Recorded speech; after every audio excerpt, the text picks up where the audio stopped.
कर्नाटका प्रदेश Congress committee के नायब सदर उबैदुल्ला शरीफ ने आज बेंगलुरु में मुनक्कदा एक प्रेस कॉन्फ्रेंस से खिताब करते हुए बीजेपी की क़ियादत वाली मरकजी हुकूमत के जरिए लाए जाने वाले वक्फ तरमीमी बिल की शदीद मुखालिफत की।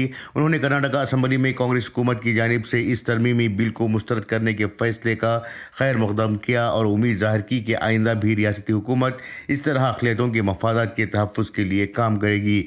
उबैदुल्ला शरीफ ने कर्नाटका स्टेट वक्फ बोर्ड के चेयरमैन के इंतखाब के मौके पर कांग्रेस क़ियादत के फैसले को सराहते हुए कहा कि कांग्रेस सरबरा मल्लिकार्जुना खड़गे, वज़ीर आला सिद्धरामैया, वज़ीर बराए अक़लियती उमूर ज़मीर अहमद ख़ान और रुकन पार्लिमान नासिर हुसैन ने जो फ़ैसला लिया इससे मिलत को एक मुस्बत पैगाम गया है। ताहम उन्होंने इंतखाबी अमल के दौरान गैर हाजिर मेंबरान को तनक़ीद का निशाना बनाते हुए कहा कि जिन लोगों को हुकूमत ने नामज़द किया था, अगर ऐसे अफराद इंतखाबी अमल का बाइकाट करते हैं तो उन्हें वक्फ बोर्ड में बने रहने का कोई अखलाकी हक़ नहीं है। हुकूमत को भी चाहिए कि ऐसे मेंबरान की रुकनीत को मनसूख करे। KPCC के नायब सदर उबैदुल्ला शरीफ ने कर्नाटका वक्फ बोर्ड में मुबैना बदउनवानियों की तहक़ीक़ात का भी मुतालबा किया और कहा इन मामलात की जाँच की जानी चाहिए।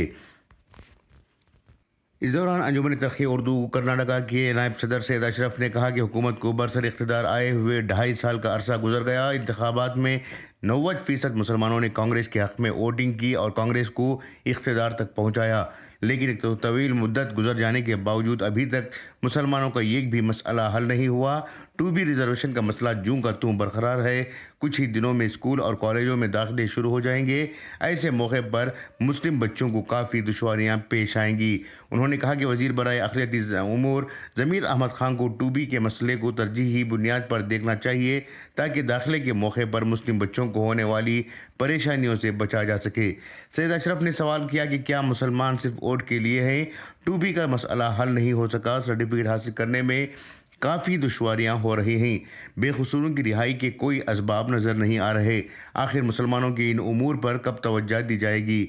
उन्होंने अनवर बादशाह की बतौर चेयरमैन नामजदगी के लिए की गई गैर ज़रूरी कोशिशों पर भी सवाल उठाया और कहा कि ऐसी क्या मजबूरियां थी कि अनवर बादशाह को ही चेयरमैन बनाने के लिए इसरार किया जाता रहा, जबकि इनके खिलाफ औकाफ़ी अराज़ी में बदउनवानियों के जो इल्ज़ामात हैं वो किसी से मख्फी नहीं हैं। सैयद अशरफ ने वक्फ बोर्ड के नौ मुंतखब चेयरमैन अली बाबा के इंतखाब को खुश आइन करार दिया और कहा कि वो एक बेहतरीन हाफिज़ और एजुकेशनिस्ट हैं। उम्मीद की जानी चाहिए कि वो वक्फ बोर्ड को तरक्यात की तरफ ले जाएंगे और बदउनवानियों पर रोक लगाएंगे। प्रेस कॉन्फ्रेंस में कर्नाटका उर्दू अकेडमी के साबिक़ चेयरमैन मुबीन मुनव्वर भी मौजूद थे। ब्यूरो रिपोर्ट, इनकलाब न्यूज़, बेंगलुरु। की हुकूमत और सिद्धरामैया साहब ने नामजद किया था। अगर वो हुकूमत के फैसले के खिलाफ थे तो उनको चाहिए था कि या तो वो रिजाइन करे, क्योंकि वो हुकूमत की तरफ से नामजद किए गए हुए थे, या नहीं तो किसी और कैंडिडेट को जो है नॉमिनेशन फाइल करा के उनको वोट डालते। पहली ही मीटिंग में उनका रवैया बहुत गलत रहा। इस ताल्लुक से हम जो है बाद रमजान की ईद के बाद जो है हुकूमत पर दबाव डालेंगे कि इनको जो है इनके नॉमिनेशंस कैंसिल किए जाएं, रद्द किए जाएं। अगर ये अभी से हुकूमत के तरफ से जो नुमाइंदा खड़ा गया था उसके खिलाफ जा रहे हैं, उनको चाहिए थे कि कम से कम मीटिंग आए, मीटिंग आकर वो रिकॉर्ड कराते कि हम ये नुमाइंदे के साथ नहीं है, या किसी और नुमाइंदे को खड़ा करते। तो जो नुमाइंदे वो शिया मौलाना हो या दूसरे एक और, मैं उनको क्या मौलाना कहूं क्या कहूं मुझे नहीं मालूम है, वो उस ताल्लुक से जो है अशरफ साहब बताएंगे। एक और समाजी कारकुन जो पहले भी वक्फ बोर्ड में रहे, इनको तो अखलाकन इस्तीफा दे जाना चाहिए, वरना बाद रमजान की ईद के बाद जो है हम जो है इनको हुकूमत से और कांग्रेस पार्टी हाईकमांड से गुजारिश करेंगे कि इनको फौरी तौर से जो है इनकी नॉमिनेशन टर्मिनेट करें। और वो जो एक्स राज्य इसके मेंबर थे बार काउंसिल के, उनका भी इलेक्शन कैसे हुआ, एडजस्टमेंट केस था वो भी। एक्स बार काउंसिल को ले रहे हैं, लेकिन एक्स एमपी का जो कोटा था उसको फिलअप नहीं किया।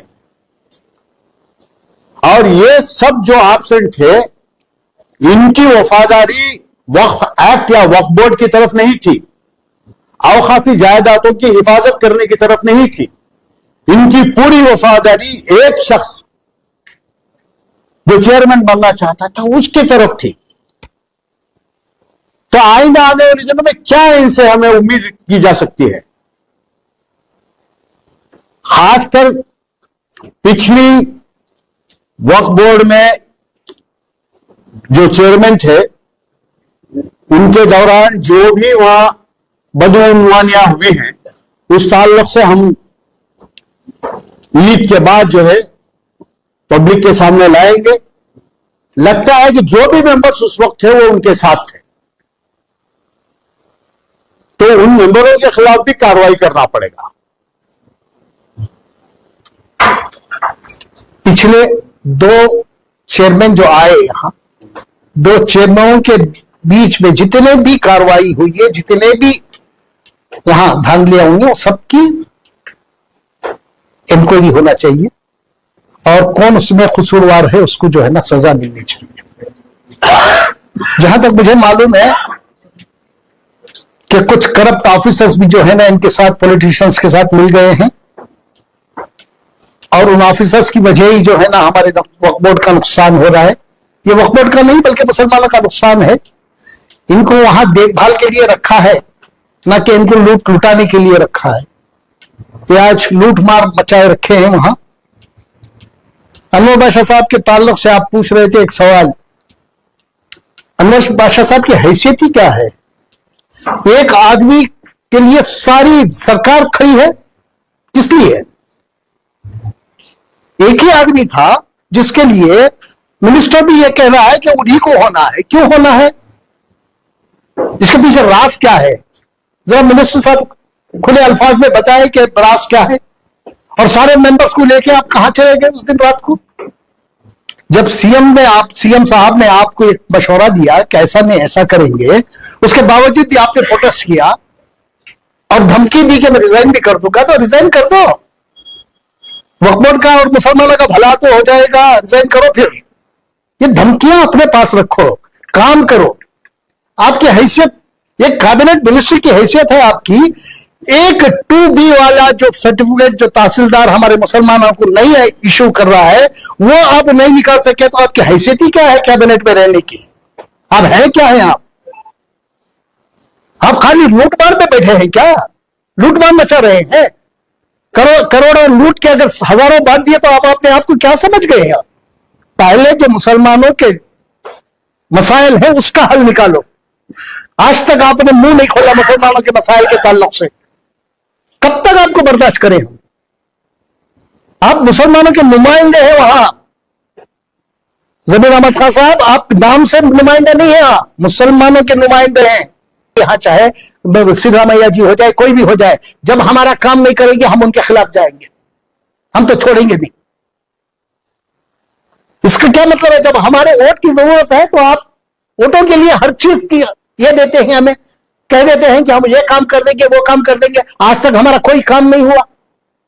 कब तक हम इंतजार करें? हमारे बच्चों के फ्यूचर का सवाल है, हमारे मसाजिदों का सवाल है। ना आज तक ना इसके ऊपर कोई भी मुसलमानों के मसाइल पे काम किया। 5-5 साल हो गए हमारे बच्चे जेलों में हैं और आप मजे लूट रहे हैं। दो नुमाइंदों की जरूरत है। दो नुमाइंदों की जरूरत ही क्या है हमें? जब आप कुछ नहीं कर सकते तो आपको रहने का भी हक नहीं है वहां। करेंगे हम लोग। अभी हाल में इनका जो चुनाव हुआ है, हमारे अली बाबा साहब का एक अच्छा चुनाव है। अच्छे आदमी को उन्होंने मुंतखब किया है और कई लोग उसमें जो है ना बाइकाट किए। एक सबसे बड़ी बात यह है कि बाइकाट उनको दर्ज कराना चाहिए था। बैकाट उनको बाकायदा रिटर्निंग ऑफिसर के सामने जाके दर्ज कराना चाहिए था कि हम बैकाट कर रहे हैं। तो ये जो है ना अपने अपने घरों में रह गए, या कहीं एक ग्रुप बन के रह गए थे वो लोग, और जो कुछ भी हुआ, जो भी वक्फ बोर्ड के चेयरमैन का इंतखाब हुआ, उसमें एक अल्लाह ताला ने एक हाफिज को मुंतखब किया है। अभी मैं सुन रहा था जनाब सीएम इब्राहिम साहब कह रहे थे कि रमजान उल मुबारक में जो ना तमाम शैतानों को कैद कर दिया गया था, इसलिए अच्छा इंतखाब हुआ। मैं आगे और एक दो सेंटेंस में जोड़ना चाहता हूं कि सिर्फ अल्लाह ताला ने शैतानों को नहीं, शैतानी सिफत के लीडरों को भी उन्होंने अल्लाह ताला ने कैद कर दिया। शैतानी सिफत के लोगों को भी अल्लाह ताला ने कैद किया था। अब सिफत, शैतानी सिफत कुछ लोगों को ये मालूम नहीं होता। मैं जरा मोटी उर्दू में भी बोल रहा हूं। शैतानी सिफत बोले तो फिर उनको ढूंढना पड़ता है, लगात लेना पड़ता है, किसी माहिर उर्दूदान को पूछना पड़ता है। इसलिए मैं शैतानी फितरत के लोगों को भी अल्लाह ताला ने कैद कर दिया था, तब जाके एक अच्छे इंसान का इंतखाब हुआ। तो ये इनके लिए एक सबक है। सारी इन्होंने कार्रवाई एक तरफा कार्रवाई इन्होंने की एक इंसान के लिए, लेकिन जो कुछ भी फैसला आया वो कुदरती फैसला था। कुदरत ने फैसला किया, ये किसी आम आदमी का फैसला नहीं था। ये कुदरत को पता था कि क्या करना है क्या नहीं करना है। आइन वक्त पे जो है ना फैसला आया कुदरत का, और इन लोगों के मुंह पर तमाचा है। अगर फिर भी अगर समझेंगे नहीं तो ऐसे तमाचे आगे पड़ते ही रहेंगे। इनको समझ जाना चाहिए, और समझ के जिस कौम की आप ये कर रहे हैं, कौम के रहनुमा बन के वहां जो बैठे हैं, आपको कौम की तरफ, कौम के कामों की तरफ ध्यान देना चाहिए। ना देने की सूरत में फिर आपके खिलाफ भी कार्रवाई होगी, फिर आप हम लोगों को बदनाम नहीं करें।